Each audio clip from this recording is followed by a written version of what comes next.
நல்ல ஐடியாலஜி. ஒரு தென்னந்தோப்புக்கு நடுவுல வந்து பார்க் வந்து கன்ஸ்ட்ரக்ஷன் பண்ணியிருக்காங்க. பார்க்குறதுக்கும் சரி, அங்க விசிட் பண்ணுறதுக்கு ரொம்ப அருமையா இருக்கு.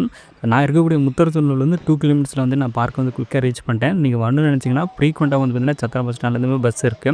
இந்த பார்க் வந்து பார்த்தீங்கன்னா, மார்ச் 2024 அன்னைக்கு நேரு அவர்கள் வந்து சீஃப் கெஸ்ட்டா அன்னைக்கு வந்து திறந்து வச்சிருக்காங்க.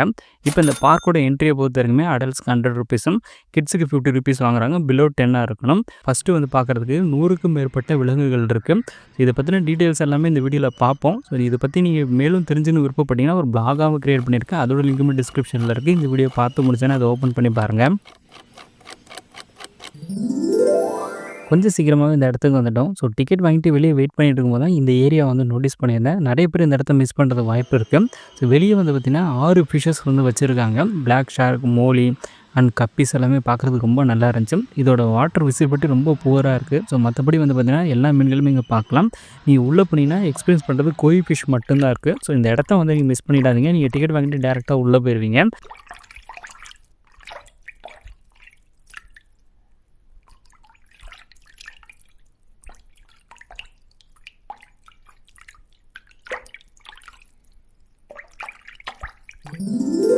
எனக்கு இந்த இடத்துல ரொம்ப பிடிச்சிருந்தது. இங்க இருக்கக்கூடிய பெட் அனிமல்ஸுக்கு நம்ம கையால ஃபீடும் பண்ணலாம், தொட்டு பார்த்து விளையாடவும் முடியும். ஃபர்ஸ்ட்டு இந்த குட்டி வாத்துக்கெல்லாம் பார்த்தீங்கன்னா, பிறந்து 10 to 15 டேஸ் தான் ஆகுது. அதுக்குள்ள எவ்வளோ பெருசா வளர்ந்துருக்குன்னு பாருங்க. இந்த வாத்துக்கு நம்ம கையாலேயே வந்து ஃபீட் குடுத்தது வந்து ரொம்ப நல்லா இருந்துச்சு. அதுவும் குறிப்பா சின்ன பசங்க அத குடுக்குறதுக்கு கொஞ்சம் பயந்துருந்தாங்க. அத ஷார்ட்டா நம்ம ஸ்க்ரீன்ல பார்த்துட்டு இருப்பீங்க. அடுத்ததா முயலும், ஆமையும் கையில எடுக்கலாம். ஸோ ஆமைய பொறுத்தவரைக்குமே கையில எடுக்கும்போது கேர்ஃபுல்லா எடுங்க. அது கீழ போட்டுறக்கூடாதுன்னு சொல்லிட்டு தெளிவா இன்ஸ்ட்ரக்ஷன் குடுக்குறாங்க. ஸோ முயலும் அதே மாதிரி தான். ஸோ காது புடிச்சு தூக்குங்க.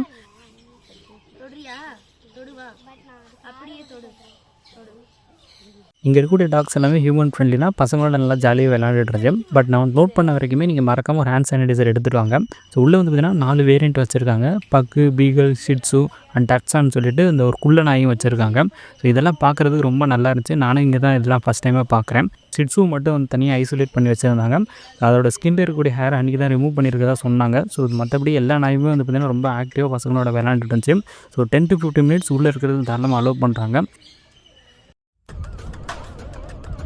இந்த கேட்டை இதுக்கு முன்னாடி எந்த ஒரு பெரிய படத்தில் பார்த்துருக்கீங்க? மறக்காம கீழே கமெண்ட் பண்ணுங்கள். எனக்குமே இந்த கேட்டை பார்க்குறது இதுதான் ஃபஸ்ட் டைம். பசங்க எல்லாமே இதில் ரொம்ப நேரம் இன்ட்ராக்ட் பண்ண ட்ரை பண்ணிகிட்டு இருந்தாங்க. ஸோ ஹெல்த் இஷ்யூன்றதுனால இது கொஞ்சம் இன்ஆக்டிவாக தான் இருந்திருக்கு. உள்ளே போய் நம்ம பார்த்து ரசிக்கிறதுக்கு 40க்கும் மேற்பட்டவை பறவைகளாக தான் இருக்குது. அதில் காமன் பேர்டு, ஹென், பீஜன்னு சொல்லிட்டு 3 கேட்டகரியாக பிரிச்சுருக்காங்க. நீங்கள் பார்த்து இருக்கக்கூடிய இந்த லவ் பேர்ட்ஸோட சவுண்டு மட்டுமே இந்த பார்க்கு ஃபுல்லாகவே நம்மளால் நல்லா கேட்க முடியுது. அடுத்ததாக காடைக்கு பக்கத்தில் வெள்ளை கடை வச்சுருந்தாங்க. எனக்குமே இது பார்க்குறது ஃபஸ்ட் டைம். அதுக்கப்புறம் கூகுளில் சர்ச் பண்ணி பார்க்கும்போது தான் தெரிஞ்சு இது ஒரு ஜெனட்டிக்கலி மாடிஃபைடான பேர்டுன்ட்டு. ஸோ உங்களுக்கு இது பார்க்கும்போது என்ன தோணுச்சுன்றதை மறக்காம கீழே கமெண்ட் பண்ணிவிட்டு போங்க. பிஜினை பொறுத்தவரைக்குமே நீங்கள் பார்த்துட்டு இருக்க king pigeon, plain Modena, neck shaker, Indian பேண்டர், ஸோ இதெல்லாம் ஆல்ரெடி வந்து பார்த்திங்கன்னா நான் தஞ்சாவூர் பேர்ட்ஸ் பார்க்லேயுமே பார்த்துருக்கேன். ஸோ இந்த பார்க்கை பற்றி ஒரு தனி வீடியோ வந்து நம்ம சேனல் அப்லோட் பண்ணியிருக்கேன். பார்க்கணும்னு நினச்சிங்கன்னா லிங்க் டிஸ்கிரிப்ஷனில் இருக்குது. இந்த வீடியோ பார்த்துட்டு கூட அதை போய் பாருங்கள். இந்த இடத்துல நான் பார்த்த ஒரு புதிய பறவை எதுன்னு கேட்டிங்கன்னா, இந்த பிளாக் ஷார்க்கை நான் சொல்லுவேன். இந்த இடத்துல நம்ம பார்க்குறதுக்கு 17 வகையான கோழி வகைகள் வச்சுருக்காங்க. இதில் நாட்டுக்கோழிலேருந்து ப்ளசன்ட் வரைக்குமே உள்ளே இருக்குது. ஸோ நான் பார்த்த வரைக்குமே இந்த ஒயிட் கினி எழுப்பக்கூடிய சத்தம் ரொம்ப யூனிக்காகவும் இருக்குது. கேட்குறதுக்கு நல்லா இருந்ததுனால இந்த இடத்துல எனக்கு இது ரொம்ப பிடிச்சிருக்கு. உங்களுக்கு பிடிச்சிருந்தா மறக்காமல் கீழே லைக் தட்டி விடுங்க.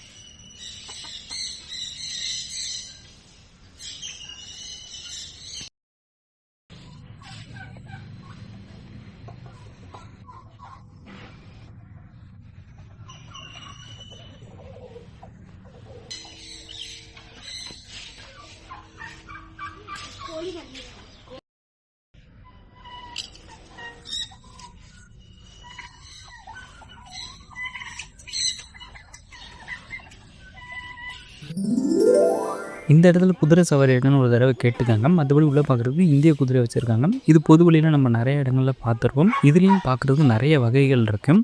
அடுத்து பார்க்க போகிறது போனியாஸ். இது இங்கே தான் ஃபஸ்ட் டைமாக நான் பார்க்குறேன். இந்த குதிரையோட ஸ்பெஷாலிட்டி இதோட கால் பகுதியில் வந்து வளர்ச்சி அதிகமாக இருக்காது. ஸோ அதனால் வாழ்நாள் முழுக்க இது ரொம்ப குள்ளமாக தான் இருக்கும். குஜராத் மாநிலத்தோட ஒரு நாட்டு மாடு வகை இனம். இது வந்து பார்த்திங்கன்னா அதிகமாக அக்ரிகல்ச்சர் மில்க் ப்ரொடக்ஷனுக்காக யூஸ் பண்ணியிருக்காங்க. ஒரு கூடுதல் சிறப்பு என்னென்னா 1870களில் பிரேசிலுக்கு அதிகமாக எக்ஸ்போர்ட் பண்ணப்பட்டதான் இந்த காங்கராஜ் கவ். புங்குனூர் காளையை பொறுத்தவரைக்குமே 107 சென்டிமீட்டர்லேருந்து 97 சென்டிமீட்டருக்குள்ளே தான் வளரும். ஸோ இது அதிகமாக பாலுக்காக தான் பயன்படுத்திட்டு வந்திருக்காங்க. ஸோ இதோட பிறப்பிடம் ஆந்திர பிரதேஷ். இந்த வார்த்தை அமெரிக்கா பிறப்பிடமாக கொண்ட ஒரு உள்நாட்டு வார்த்தை. 1840களில் நியூயார்க்கில் அறிமுகப்படுத்தியிருக்காங்க. பெரும்பாலும் இதை இறைச்சி, முட்டை, பெட் அனிமல்ஸாகவும் அங்கே இருக்கக்கூடிய மக்கள் வளர்த்துட்டு வந்திருக்காங்க. இந்த டக்கோட தலையில் இருக்கக்கூடிய இந்த ஃபெதர் அமைப்பு தான் இந்த கிறிஸ்டல் டக்குன்னு பேர் வர்றதுக்கான காரணம். இது 17ஆம் நூற்றாண்டிலே இந்த கீப்பனியன் எடின்ற பெயிண்டிங்கில் நம்மளால் பார்க்க முடியுது. இருந்தாலுமே 1853 தான் இது அமெரிக்க அரசாங்கம் இந்த வார்த்தை அங்கீகரிச்சிருக்காங்க. ஃபஸ்ட் டைமு கொயபூசா நான் இங்கே தான் பார்க்குறேன். இது சவுத் அமெரிக்காவை சார்ந்த ஒரு பெரிய எலி வகை இனம். இது பெரும்பாலும் தண்ணீர் இருக்கக்கூடிய தாவரங்களை மட்டுமே சாப்பிட்டு உயிர் வாழக்கூடியது. இருந்தாலுமே இதோட இனப்பெருக்கம் வந்து பார்த்திங்கன்னா அதிகமாக பண்ணுறதுனால மக்கள் இதோட தோலுக்காகவும் இறைச்சிக்காகவும் வேட்டையாடிட்டு வராங்க.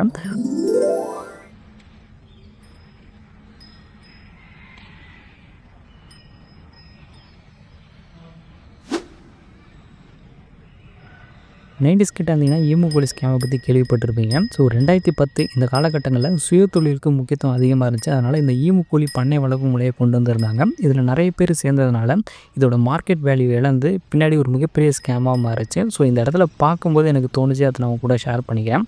மற்றபடி இது ஒரு ஆஸ்திரேலியன் பேர்ட் 6.3 ஃபீட் ஹைட் வரைக்குமே வளரக்கூடிய ஒரு பறக்க முடியாத பறவை.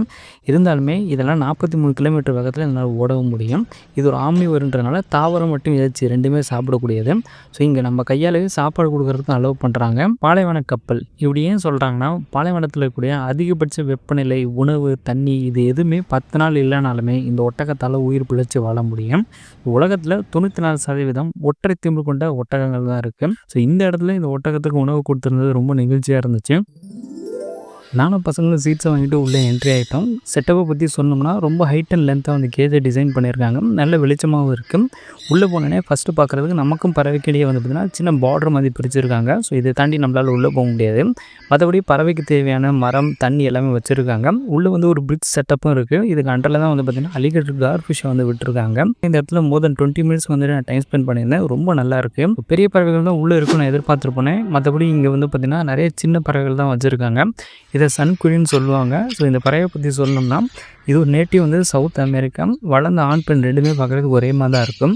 இந்த பறவையை நம்ம நல்லா பார்த்துக்கிட்டோம்னா குறைஞ்சது 15 30 வருஷம் வரைக்குமே உயிர் வாழக்கூடியது. ஸோ இந்த பறவைக்கு நம்ம கையால் சீட் கொடுக்கும்போது நிறைய இடங்களில் கீறல்கள் வந்து கையில் வாங்கியிருந்தேன். ஸோ முடிஞ்ச அளவுக்கு நீங்கள் ஒரு ஃபுல் ஹேண்ட் ஷர்ட் போட்டு போனீங்கன்னா கொஞ்சம் ப்ரொடக்டிவாக இருக்கும். ஸோ மற்றபடி இங்கே ஃபோட்டோஸ், வீடியோஸும் தாராளமாக எடுத்துக்கலாம். இந்த இடத்துல என்னை ரொம்பவே சர்ப்ரைஸ் பண்ணது இந்த அலிகேட்டர் கார்ஃபிஷ் தான். நிறைய பேர் இந்த பெட் அனிமலாக வளர்க்குறதுக்கு விரும்புகிறாங்க. இதை பற்றி சொல்லணும்னா இது நேட்டிவ் நார்த் அமெரிக்கா 6 10 ஃபீட் வரைக்குமே வளரக்கூடியது. அடுத்ததாக நாங்கள் போனது டாக் தீம் செட்டப்பில் ஒரு கண்டெய்னர் இருக்குது. இதுக்குள்ளே வந்து பார்த்திங்கன்னா நிறைய ஸ்பீசிஸ் போட்டு வச்சுருக்காங்க. இது எல்லாத்தையும் நம்ம ரொம்ப பக்கத்துலேருந்து பார்க்குற மாதிரி இருக்குது. இருந்தாலுமே ப்ரொடெக்ஷனுக்கு தேவையான டேங்க் அண்ட் கேஜ் எல்லாம் பர்ஃபெக்டாக பண்ணியிருக்காங்க. ஸோ இந்த இடத்துல நாங்கள் போனப்போ தான் டிகுக்கு சாப்பாடு கொடுத்துருந்தாங்க. ஸோ எனக்கு கிடைச்ச பெஸ்ட்டு ஷாட்டை மட்டும் தான் உங்களுக்கு வீடியோவில் காமிச்சிருக்கேன். இது இல்லாமல் உள்ளே பார்க்குறதுக்கு நிறைய ஸ்பீசிஸ் இருக்குது.